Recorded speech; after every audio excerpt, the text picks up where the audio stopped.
Hey everyone, Sean here. Before we get to the show today, I have an exciting announcement for you all. My go-to-market services business, Mind It Light Consulting, has a new name, new look, new feel, Beacon GTM. And we are still doing all the same type of work at Beacon GTM. We are helping founders and revenue leaders improve their go-to-market execution. One of my partners is a former sales leader. One of my partners is a former customer team leader. And with my background in ops, we've got a pretty good chunk of the go-to-market spectrum covered. So we're excited to unveil this new brand for everyone to check out. Head to beacongtm.com to learn more about it. All right, that's enough of that. On with the show. Hey everyone, welcome to Operations, the show where we look under the hood of companies in hypergrowth. My name is Sean Lane. When I look around the tech marketplace right now, I'm really encouraged by the fact that we are clearly making the transition from AI hype to AI execution. We're moving past the days where people would just put AI or machine learning on their website in order to garner some extra interest, and we're getting into real concrete use cases that drive outcomes at companies. And those outcomes just happen to be leveraging AI in order to get there. We're all about tangible examples on this show, so I wanted to talk to someone who is living and breathing those real use cases every day and could share them with the rest of us. I found that someone in Kyle Coleman, CMO of Copy.ai. Longtime listeners might remember that Kyle was on the show back when he was the CMO at Clary, and now he's spending his time building Copy's go-to-market AI platform. Also, by the way, he just launched a podcast of his own that's called Future Proofed. You should go and check that out after you are done listening to this one. I caught up with Kyle just a couple months into his tenure at Copy.ai. So what's great about this conversation is that he's on just as steep of a learning curve as the rest of us when it comes to applying AI to our go-to-market execution. In our conversation, we talk about what Kyle means by designing for more upstream AI workflows. We cover why operators are critical in creating leverage through AI, and how his team once accidentally created a blog post about how to use AI to write obituaries. Let's jump right into those real-world use cases, though. As someone who is new to his business, I wanted to know what Kyle had learned about AI, use cases that he didn't really necessarily expect coming into the business. So one of the biggest challenges that I have as the head of marketing here at this company is demystifying the art of the possible, which is to say, show people what they don't know about what they can do with AI. Because I think what certainly happened to me, Sean, and it seems like it happened to a lot of different folks, is ChatGPT launched, 12, 18 months ago, whatever it was. And the CEO calls this emergency all hands and says, you need to use AI. And everybody's like, okay.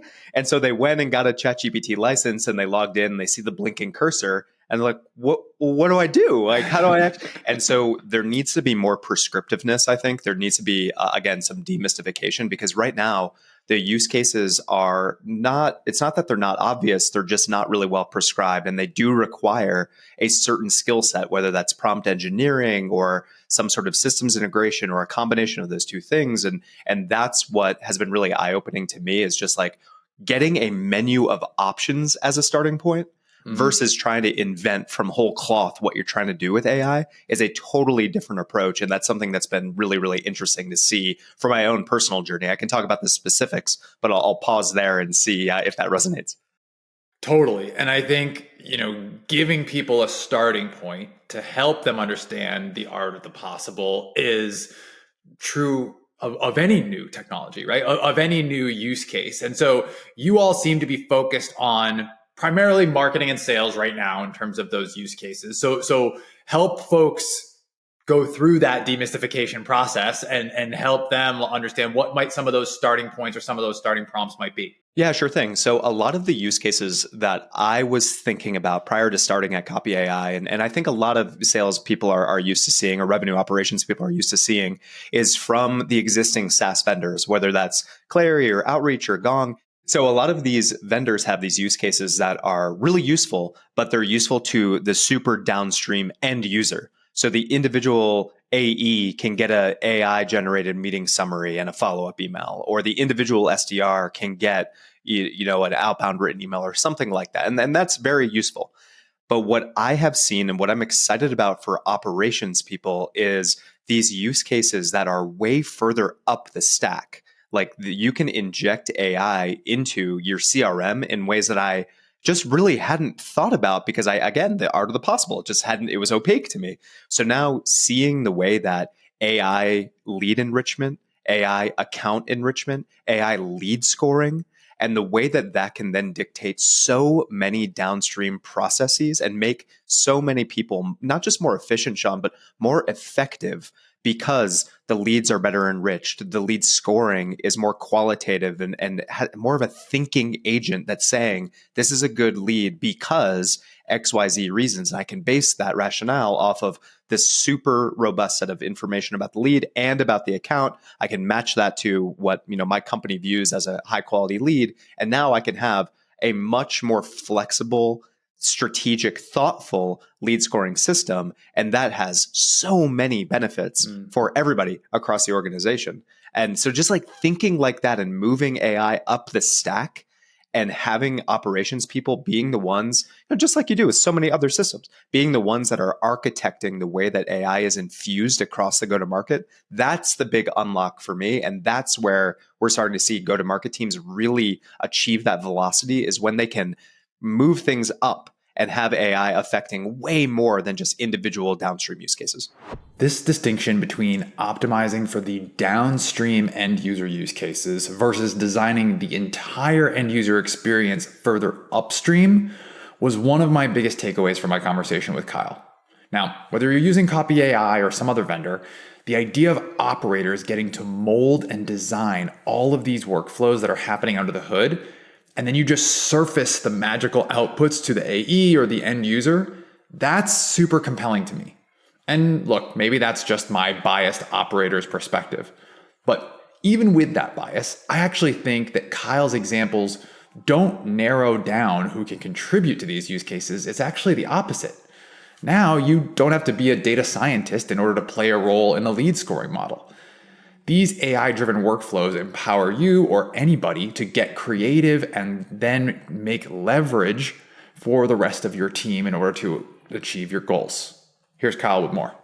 If you're selling to salespeople, this is, I think, a pretty good example because salespeople's titles are completely arbitrary. You could have a sales director that's not a director of sales. They are an individual salesperson that is an account director or an account executive or whatever it may be. And so in a kind of a classic lead scoring model, if you're using Marketo, let's say, you would have some title-based scoring that says if they're director or above, give them 10 points or something like that. And then what happens is you end up passing off a lot of individual contributors to your team for follow-up, and that's maybe not ideal. But in the AI enrichment world, the AI is able to go to that person's LinkedIn profile, look at their work history, look at their work experience, look at what they're responsible for, infer where they are up or down the hierarchy, and then make some sort of assessment on their ability to evaluate or move a deal forward or be a buyer or whatever it may be. And so you're able to, as an operations person, you're able to define those things crisply and easily. To your point, you don't have to be a data scientist to go in. Qualitatively, our lead scoring model, literally, Sean, what it says is the most senior sales and marketing people. That's what it says. And the AI can go and do, write the queries and do the inference and do the research and everything else. And then the confidence that our sales team has in the lead scoring model actually exists because they know that we're screening out the right folks, screening in the right folks, et cetera. And a lot of that is totally controlled by our one-person operations team. Do you think that also kind of lowers the barrier to entry for companies that may not have like a treasure trove of data that they're sitting on, right? Like I'm thinking about earlier stage companies who might naturally look at a lead scoring or a target account exercise as very difficult because they don't have, a ton of historical actuals to lean on in these types of exercises. It seems like this kind of might open the aperture a little bit up for them to be able to leverage AI to help make some of those inferences. Am I thinking about that the right way? 100%, John. 100%. There's so much information about a person. And what's always been, and I'm just going to keep on this hobby horse of lead enrichment because it's been such a pain point of mine for so many years. It makes a lot of sense. And so the other factor here, Sean, is it's not just that person. And yes, we know a lot about them individually and their work experience and their title and their role and all that. But it's the account as well that makes a huge difference here. And so similarly, the AI can go and look at not just the website or a 10K or something like that. It can go and look at real live news. What is going on this week, today at that company? What's the good news? What's the challenging news? How should I then inform the lead score based on the personal information we get about the person and their role and their title, their persona, but also what's going on at that account? Is there some sort of indication that this account is in the market for a solution like ours, and why? And so now the AI can reason, and find the intersection of that Venn diagram that says, Mr. or Mrs. Salesperson internally, I'm handing you this lead because XYZ reasons for the lead, ABC reasons for the account. Go get them. You have everything you need. And to your point, that's a much more robust, quote unquote, data set than most, especially early stage companies, ever have. And getting that data is either used to be either very expensive or not possible or very manual. And I think it also probably helps a lot with the maintenance aspect of it, right? So like, we'll go back to the Marketo example you were giving before with the point system. Every 6 months, 4 months, depending on the company, maybe 12, 18, someone then has to go back and revisit that model and say, okay, did the factors that we picked 18 months ago still make sense? Have the weightings shifted? Right. Is our data stale? Right. And I would imagine that this also makes the ongoing maintenance, but also the more real-time adjustments to the model a lot better for those end users, because ultimately you don't have to have this massive group exercise to make those updates. 100%. And here's a pretty easy example. You are working for a company and you are introducing a new product line, whether that's something that's developed organically or whether it's via M&A. In the old school world, let's just use Copy.ai as an example. Right now, we're primarily focused on selling to sales and marketing people. What if we develop capabilities where we now need to go sell to a more technical audience, to a product person? In the old school, we would have to go and create a whole new lead scoring model that says product manager or CTO or all this other stuff. Now, we just change 2 words in our lead scoring model and say the most senior sales, marketing, or product people. And then we're done. We're done. And we can monitor that, and then we can score or look at the results of how well are our tier 1, 2, and 3 leads converting from lead to opportunity, and do we need to make or sharpen our lead scoring model in any sort of way? If we start to see our tier 2s converting at a higher clip than tier 1s, it'd be pretty surprising, but it's a very easy way to monitor that thing. My guess is that some people listening right now are having a little bit of a look in the mirror moment, because I'm positive that some of you have avoided projects like lead scoring or target accounts for some of the now defunct reasons that Kyle just ticked off. Our data set's too small. Someone will have to maintain and update the model, or, we're about to launch a new product to the market, and so our current model won't work. In a world where these excuses go away, ask yourself, what are the barriers that you could remove from your team's day? Or what are the low value activities that they're currently doing that you could completely eliminate? These aren't new questions, by the way. I get it. Operators have been asking these for years, but now we've got more powerful ways to answer them. According to Kyle, it's again about that upstream experience, knowing which questions to ask and leveraging the customizability that is now available to us. This example is top of mind for me right now, given my most recent experience at Clary and now the way that we're running our opportunity management here at Copy. Okay. A lot of what you've seen from other revenue technology vendors is, we can take a sales transcript and we can find medic information and, whatever. It's useful. In some cases, it's useful, but it's not super configurable. It's not necessarily your process. It's maybe not configured for the way that your buyers want to buy. And so now a lot of those use cases are useful super downstream for the individual rep or for their manager and their coaching moments. And again, useful.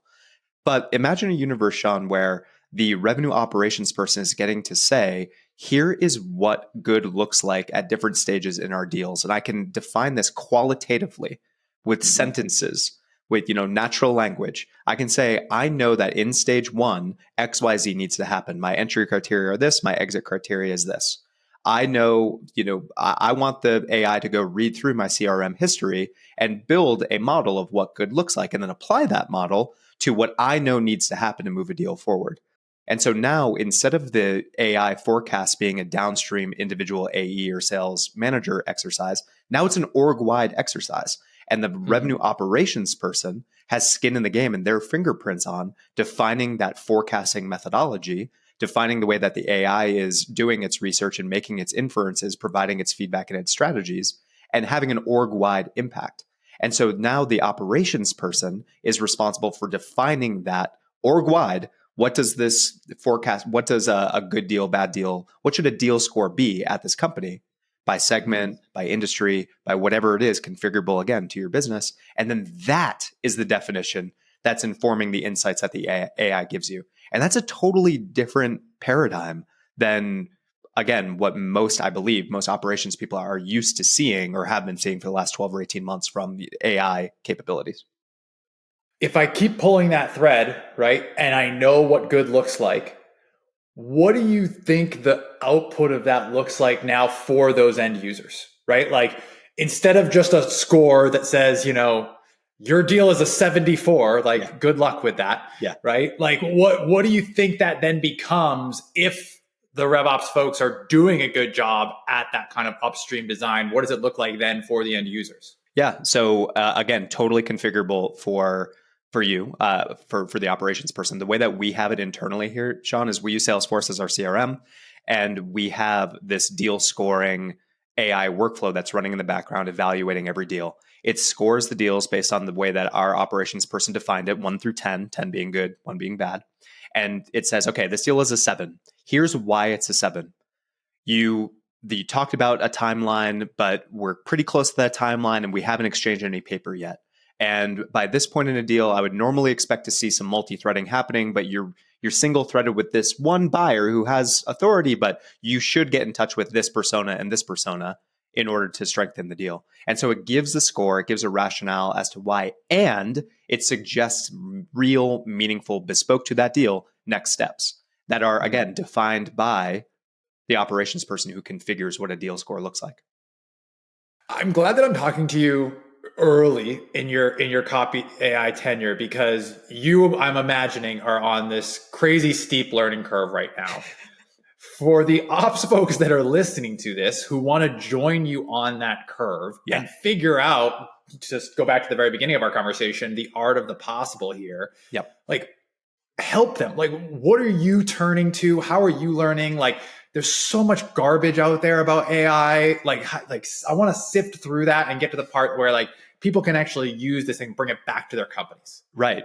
And so I should have said that all that deal score information is getting written back to fields in our opportunity records. So now everybody has full access to what does the AI think is happening. And our forecast calls, Sean, are super interesting because there's nowhere to hide for a salesperson. I've seen more often than not, when the human is disagreeing with the AI score, the human is like, yeah, okay. That's a fair point. I haven't multi-threaded enough. Okay, I got to go do that. So the way that I'm learning is we have this concept of workflows in our product. And what workflows are, Sean, is effectively they're actions that are chained together to produce some prescribed result. And an action is effectively a single prompt that you would send the LLM. So let's use a pretty simple account planning workflow. Out of the box, if you go to Copy.ai, you can start a free trial right now if you wanted to. Just go to Copy.ai, sign up for free. Out of the box, we have these sales workflows that are pre-built that say, build an account plan or do company research. And when you click onto that workflow, you can see the breakdown of the chain together actions that are so the user has to input the URL for the company. And then the set of actions are go scrape their website, go look at their press releases, go look at recent news reports, and then format an output, go look at industry terms or whatever, and then format an output in XYZ sort of way. All 5 of those steps that I mentioned, if you could go do that in ChatGPT, but you would have to be the one doing the prompt engineering. You would have to be the one writing the prompt to the LLM. Copy.ai does all that for you. It's all pre-configured. Now you can go and you can tune it and you can say, format the output this way or that way, or add this piece of research or whatever it may be. I'm selling to startups, so go look at Crunchbase and pull out their investors, whatever. And so that's the difference, is that you get these pre-built workflows. and this menu of options where you say, oh, that's cool. I didn't even think that we could do that. And then you can go do it right now, immediately, with little to no effort. Or you can go and you can build your own workflows. So let's say you want to run a workflow where you take a sales transcript and turn it into a LinkedIn post. So, or take a podcast in your case, Sean, and turn it into a LinkedIn post. You can go into our workflow builder module, and in natural language, you say, given a transcript from a podcast, write an SEO optimized blog post and a LinkedIn post to promote it. And that's all you have to do. You write that sentence, you say, build the workflow, and then Copy is going to go and it's going to build the right actions with the right prompts, chain them together, and then you've got your workflow. And now all you need to do is copy paste the transcript and you get everything else you need for the rest of the time. And so, like, demystifying the art of the possible with a pre-built menu of options. And once you get a taste of what's possible, I've noticed that the inventiveness that individual users and myself has, it just becomes exponential, and there are infinite use cases. And then they go building those use cases to make it natural language and like codeless is really, really helpful. Isn't it amazing that the more things change, the more they stay the same? Yes, we have this amazing new technology, and yes, companies like Copy.ai and OpenAI are inventing new and exciting ways to leverage that technology. But at the end of those workflows, there's an end user who just wants the answer. They just want an output, and they do not care how that output got to them. If an account plan spits out in a format that is useful to them with complete and accurate information that they didn't have to go and manually research themselves, guess what? That's what's most important to them. Not the prompt engineering, not the underlying large language model. It's just the answer. And we, as operators, can play a role in crafting the experience that gets to that answer. And Kyle told me that he's hearing the same sentiment from the customers that he's talking to. Let's just keep using account planning because it's something that one SVP of RevOps at a company called Tropic, his name is Anthony. I was working with him the other day, and he's a former enterprise seller, enterprise sales leader, and he made the transition into revenue operations and strategy. And he is super anal about account plans. Like he has his concept of what good looks like. He has very crisp rationale as to why that is. And importantly, Sean, all of the enablement that he will then give to his reps cascades out of that account plan. So you damn well better know there's strategic growth initiatives so that you can go and execute this type of outreach and this type of sales meeting and this type of discovery and this type of demo or whatever. And so as the operations person, what Anthony can do is he can go into our build account plan workflow and he can customize it for the things that he knows he needs for his sales methodology. And then he is the one, instead of, the change management, instead of trying to go to 100 individual reps and saying, here's how to read a 10K, here's what you need to pull out. 3 out of 100 people actually do it. Now you've codified best in class and you have it automated so that you know you're giving your sellers the best shot to go show up well in a cold email or show up well in a discovery call or demo or whatever it may be. And that's the power that RevOps people are going to have now. Is it's not just about the systems integration. It's about the thoughtfulness and the things that need to happen to truly affect the sales cycle, which is what the best ops people do anyway. And now it's going to be much, much easier for them to do that. The other thing that I think comes out of it, whether it's an account planning use case or the forecasting use case you were describing before, or research on an account, everything we've been saying for years around, look, like this tool is going to be the thing that allows you to do the stuff that you actually want to do. Like you want to actually sell. This is the thing that's going to allow you to get back to selling and focus on high quality activities versus low quality ones. And I just don't think we, obviously things have gotten better, but we just didn't have the full capabilities to actually do that. Right. And so now if you have, let's say with your manager, a account plan review where you're supposed to get together with the AE, the CSM, the account manager, whoever it might be, instead of being interrogated for the first half of that about why you don't have the right information required for an account plan, you guys can actually spend the time planning for the account, right? And the same thing for like, if you're going into a deal review, instead of the rep scrambling for like, man, what happened on the last call? Did I ask the right next steps? Like, I forget who the economic buyer versus the champion is. Like that stuff to me feels like the stuff where you can click a button and have what you need. Exactly. And to your point, Sean, it's clicking the button and having what you need or delivering what the team needs where they already are. You don't need to require them to log into a new app or have, whatever. What's the status? Something crazy like SaaS sales teams have something like 30 applications. And Yeah. it's like, I think how it the might be heck? higher. Like people are spending 11% of their time every week just switching between apps. Like it's crazy. And so if you can, as an operations person, meet them, quote unquote, in the flow of work, if you want them in Salesforce, build all these fields on account records, on lead contact records, on opportunity records, and have the AI inform those fields right there in Salesforce. If you want them in Quip, if you want them in Google Docs, if you want it in Slack, whatever your systems are, just design the AI to go and hook up the right Zaps or API integrations or whatever to go feed those systems. And now, again, you don't have to worry about change management. You don't have to worry about reps using or not using the product. You know that your design is getting implemented in the systems they actually use. There's zero excuse because a rep doesn't have to do anything. And to your point, they don't care where the data comes from. If it's useful data to them and it's meeting them where they are, you're checking two enormous boxes, which are huge barriers for change. And I think the end result or the goal for ops people, and I've been thinking about this ever since the last time you and I chatted, is leverage, right? Like you are trying to create as much leverage as possible, which is not new for ops people. It is literally why operations teams exist in the first place, Yes. is that companies believe that by hiring and paying these people, they can get more yield, productivity, leverage, whatever word you want to use, from the rest of the team than it costs to pay that person. That's literally why we exist. And so it feels like everything you're saying about ops being the folks that can design this is perfect because we're there to create leverage in the first place. And now we just have a different mechanism through which to create that leverage. It's exactly right. And we could talk about any of these use cases we've already talked about, but I'll just keep harping on lead scoring because former SDR here, it's near and dear to my heart. My responsibility as an individual SDR managing a team of, I think I had like 65 SDRs under my charge at Looker at some point. It was a volume game. It was like, you're going to get 3,000 leads this week and your team is responsible for calling down on all of them and trying to qualify them in or out. And, this was a time, 0 interest rates, and we could get away with this and all that. But the leverage that an operations team can create now is it's not handing off 3,000 leads.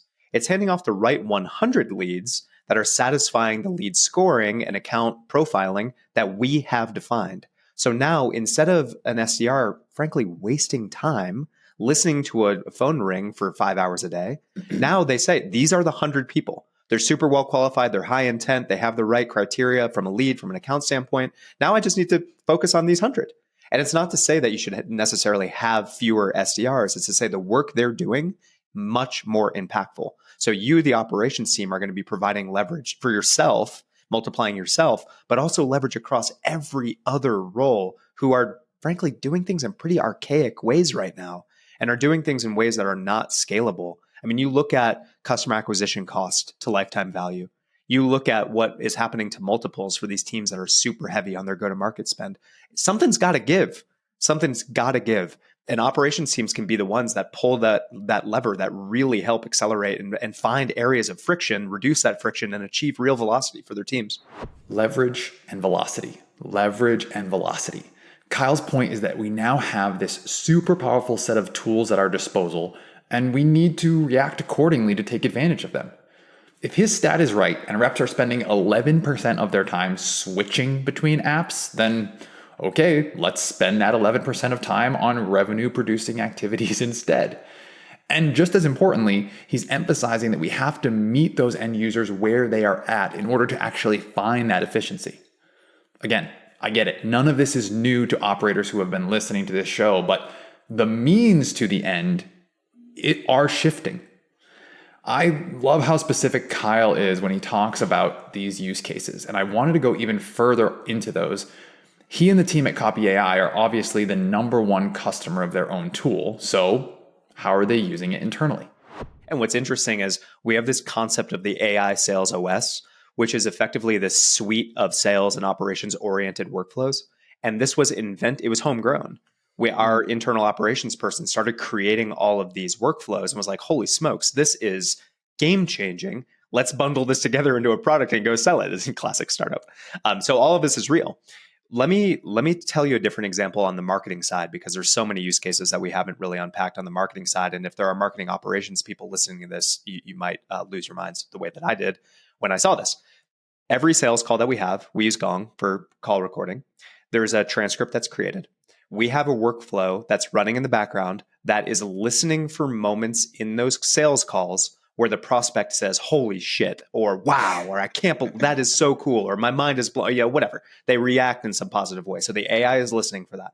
Based on that trigger, the AI listens to that part of the phone call, listens to the way that the seller sold the value prop, listens to the way the prospect communicated their needs and how it would help, and then goes and writes a blog post in a format that we talk about. Here's the old way of doing this. What if you could do it this way? Here's how you do it with Copy.ai.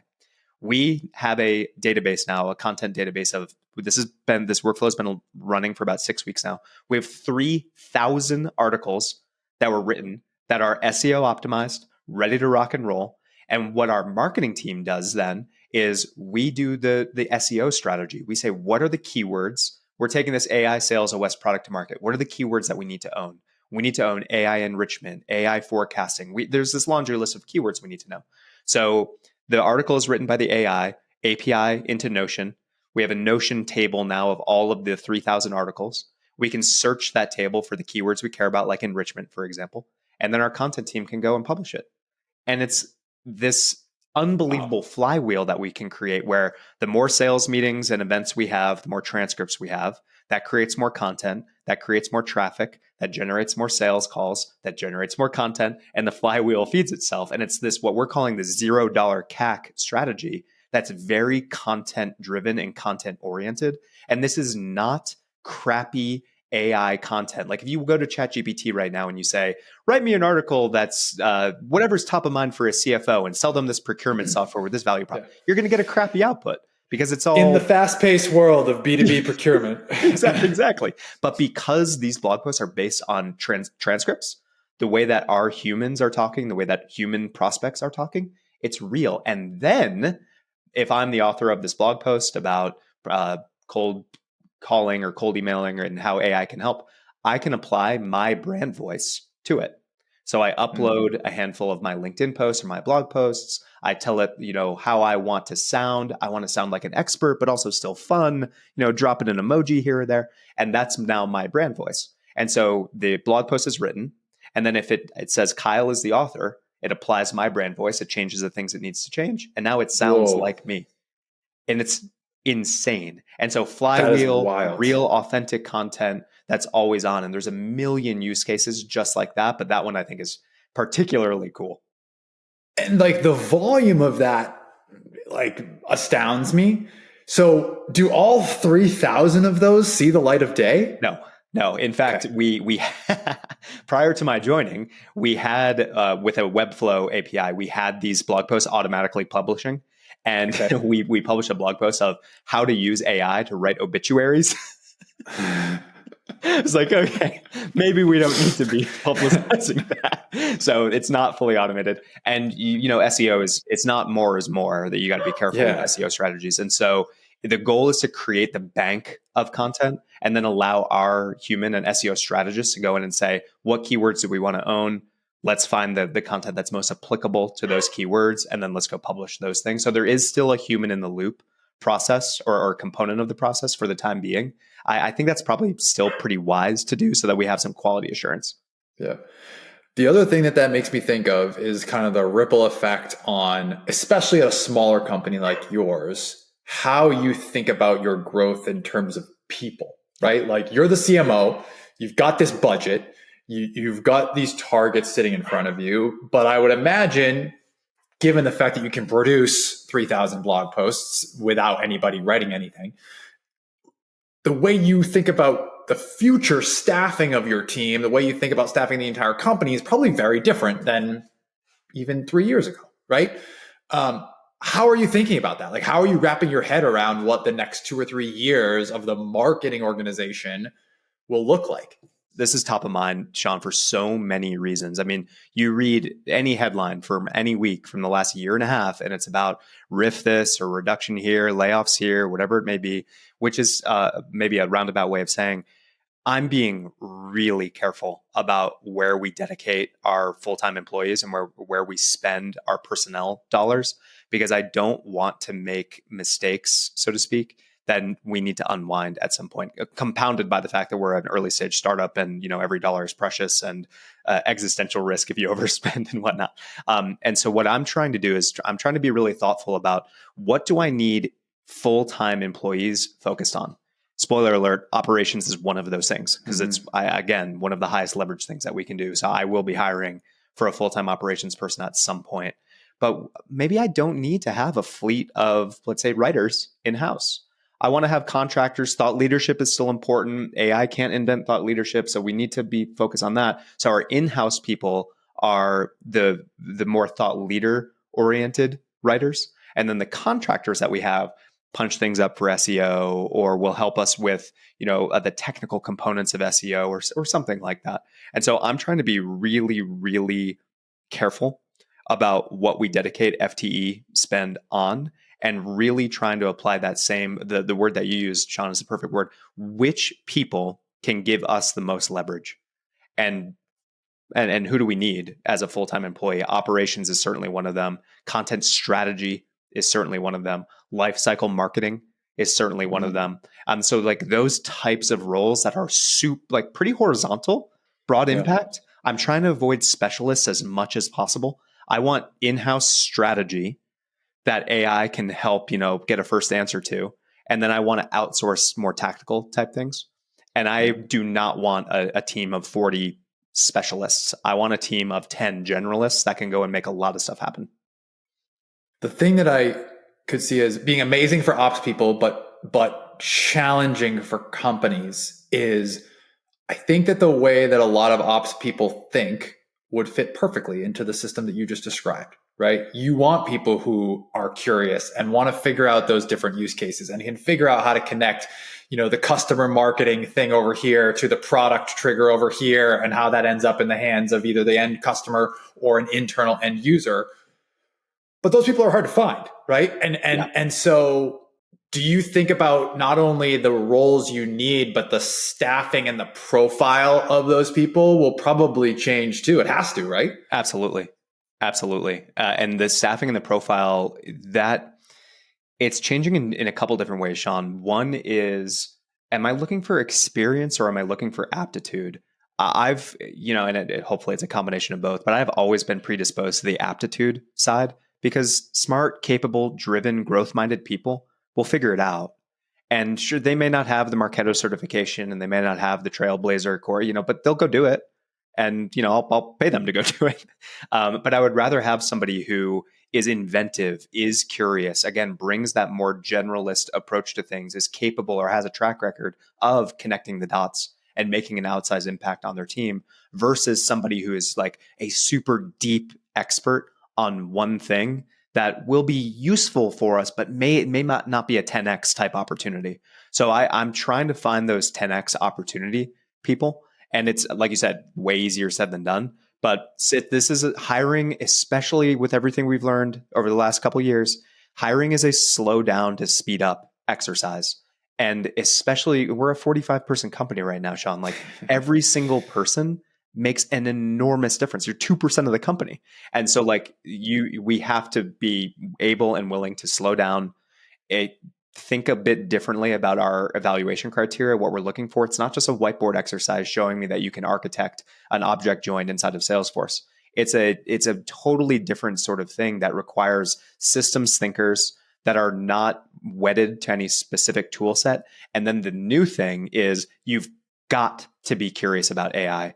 If you aren't already thinking about and are well-versed in AI offerings, that's a pretty serious red flag if you're trying to work here. And so like I'm starting to see this becoming more and more of a thing where people are bringing a sharper POV to the table about what AI can do. And if my advice to the operations people listening to this is, if you haven't done that already, please start. Like follow the right people on Twitter, just do some Googling, play around with these tools, try the free trial of Copy AI or ChatGPT or whatever. Just like if it's not now, it's only a matter of time until it becomes a requirement for any operations person. So I hope that many people will start taking it a bit more seriously. Last thing I want to ask you about is the future, right? Like we've talked a lot about use cases that sound futuristic, but you're already doing them right now. Yeah. You've got like the inside look at what's coming. Yeah. So what should folks be excited about? What are you excited about in terms of future capabilities that we're kind of on the cusp of being able to harness, but we aren't quite there yet?